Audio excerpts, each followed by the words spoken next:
دیکھیں مشکل ہے، حالات ہمارے اس وقت مشکل ہیں، اور جس طرح جتنی دیر یہ گورنمنٹ رہے گی مزید اور مشکلیں بڑھتی جائیں گی، اور اس میں سے نکلنے کے لیے صرف اگر ہمیں قوم بنے،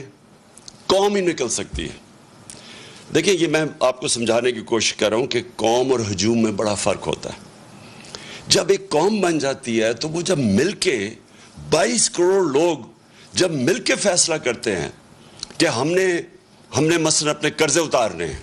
وہ اتار دیں گے اپنے قرضے۔ جب ایک قوم فیصلہ کرتی ہے کہ ہم نے ٹیکس اکٹھا کرنا ہے تاکہ ہمارے پاس پیسہ ہوتا ہے کہ ہم اپنے سکول بنائیں، ہسپتال بنائیں، اپنی انفراسٹرکچر ٹھیک کریں، وہ کر سکتی ہے قوم۔ جرمنی اور جاپان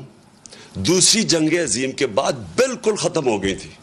ایک بلڈنگ نہیں کھڑی تھی۔ آپ تصویریں دیکھیں ان کی، دوسری جنگ عظیم کے بعد جاپان کے اوپر 2 ایٹم بم گر چکے تھے، ان کی ایک بلڈنگ نہیں کھڑی تھی، لیکن کیونکہ وہ قومیں تھیں، قوموں نے مل کے 10 سالوں میں وہ پھر سے کھڑے ہو گئے۔ تو ہم تو اللہ نے اس ملک کو اتنا زیادہ دیا ہے کہ ہمیں، آپ کو بھی نہیں اندازہ کہ اس نے کتنی نعمتیں بخشی ہیں، لیکن وہ ہم تب تک جب تک ہم قوم نہیں بنتے، ایک قوم بن کے ہم اس کا مقابلہ نہیں کرتے، ہم ان نعمتوں کا نہیں فائدہ اٹھا سکیں گے۔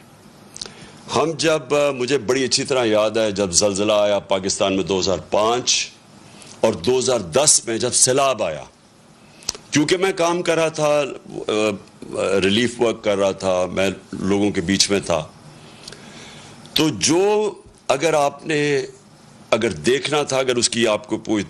کسی نے سٹوریز لکھی ہوں، تو جب قوم نے مل کے ان دونوں بحران، زلزلے کا اور سیلاب کا،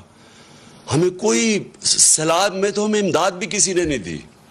انہوں نے کہا آصف زرداری اوپر بیٹھا ہوا ہے، یہ ہم کوئی پیسے نہیں اسے دیں گے کیونکہ یہ اس کے پیسے سیدھے ملک سے باہر چلے جائیں گے، پیسے بھی نہیں